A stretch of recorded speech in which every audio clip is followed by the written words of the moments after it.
Olá, sejam bem-vindos ao Portal Narrativa e hoje eu trouxe para vocês um vídeo explicando passo a passo do projeto de texto o que é que uma redação precisa ter para ser nota máxima, tanto no Enem como no concurso. Vamos ver? Eu trouxe aqui um exemplo de uma redação considerada nota 1000, considerada nota máxima, tá bom? E eu vou explicar para vocês como fazer e o que colocar. Vamos para a introdução? Manuel de Barros, grande poeta pós-modernista, desenvolveu em suas obras uma teologia do traste, cuja principal característica reside em dar valor às situações frequentemente esquecidas ou ignoradas. Segundo a lógica barrosiana, faz-se preciso, assim, valorizar também a problemática das doenças mentais no Brasil, ainda que elas sejam estigmatizadas por parte da sociedade. Nesse sentido, a fim de mitigar os males relativos a essa temática, é importante analisar a negligência estatal e a educação brasileira. Primeira coisa que ele colocou aí na introdução, iniciou com uma citação, tá? Ele está contextualizando o tema, que é essa questão da teologia do traste, de Manuel de Barros, tá bom? Um poeta pós-modernista.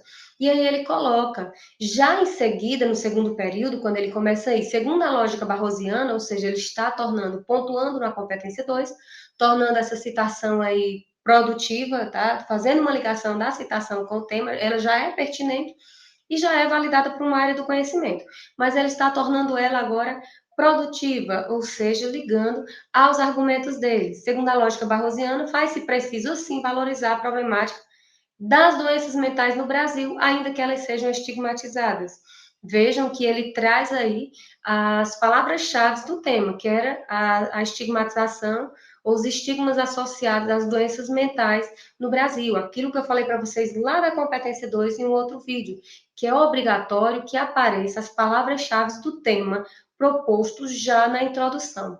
E aí ele inicia o outro período com o termo coesivo, tanto que ele tem o assim lá atrás, e nesse sentido aí, já pontuando lá na competência 4, a questão dos termos coesivos, tá bom? E aí ele coloca a tese enumerativa, colocou uma citação, contextualizou o tema, colocou as palavras-chave do tema e já fechou com a tese enumerativa, que são os dois argumentos dele. Quais são? Negligência estatal e educação brasileira. E aí, nos parágrafos seguintes, ele deve trabalhar nessa ordem. A negligência estatal e a educação brasileira. Vamos para o segundo parágrafo. Ele já inicia aí com um termo coesivo, que é obrigatório, é aquilo que a gente chama tanto dos inter como intraparágrafais. Eu tenho dentro dos parágrafos, como assim lá atrás, mas também tenho que ter termos coesivos ligando um parágrafo a outro. E no caso do primordialmente, é um dos mais utilizados aí no segundo parágrafo. É necessário destacar a forma como parte do Estado costuma lidar com a saúde mental no Brasil.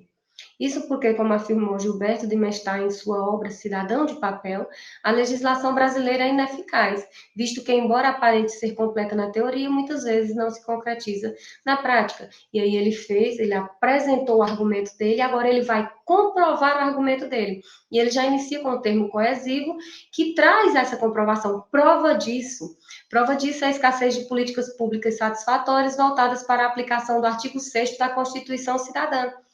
Ele comprova o argumento dele aí também com uma passagem da Constituição Federal, que garante, entre tantos direitos, a saúde. E aí agora ele continua comprovando o argumento dele. Isso é perceptível, seja pela pequena campanha de conscientização acerca da necessidade de saúde mental, seja pelo pouco espaço destinado ao tratamento das doenças mentais nos hospitais. E agora, em outro período, ele vai dar o ponto de vista dele, que é aquilo que transforma a redação em argumentativa. Assim, olha o termo coesivo, pontuando lá na competência 4, infere-se que nem mesmo o princípio jurídico foi capaz de garantir o combate ao estigma relativo a doenças psíquicas. E ele fechou com o ponto de vista dele. O terceiro parágrafo, ele vai trabalhar o segundo argumento e traz da mesma forma.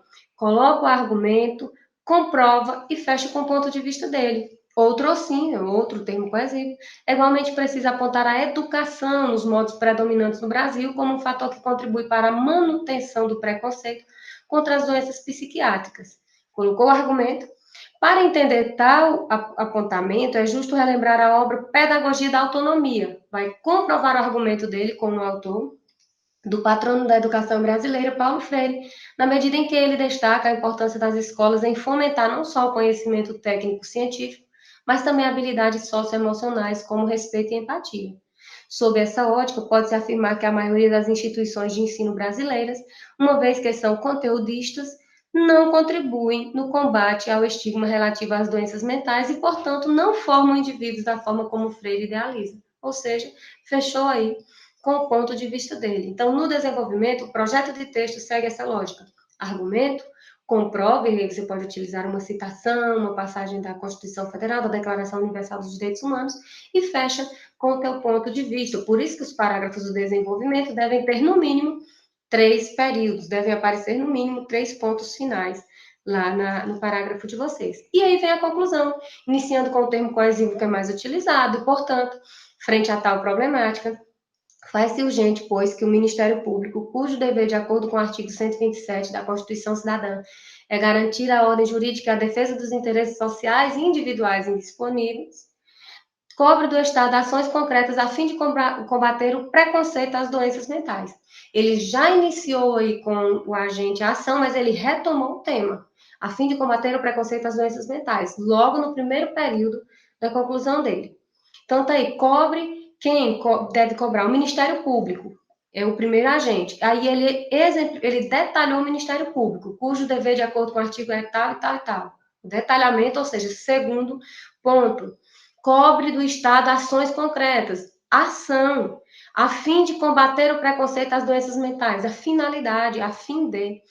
Entre essas ações, deve-se incluir parcerias com as plataformas midiáticas e outra ação, nas quais propagandas de apelo emocional, tá? Então, ele detalha aí a ação, mediante depoimento de pessoas que sofrem esse estigma, ou seja, por meio de, fechou aí o quarto elemento, deverão conscientizar a população acerca da importância do respeito e da saúde mental. Ademais, é preciso haver mudanças escolares baseadas no fomento à empatia.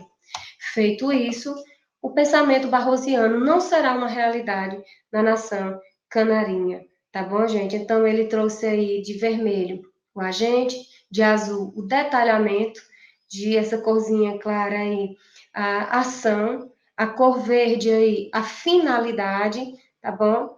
E o modo meio aí de amarelo. E aí fechou a conclusão, fechou a competência 5, tirou a pontuação máxima, e na competência 3 também, por quê?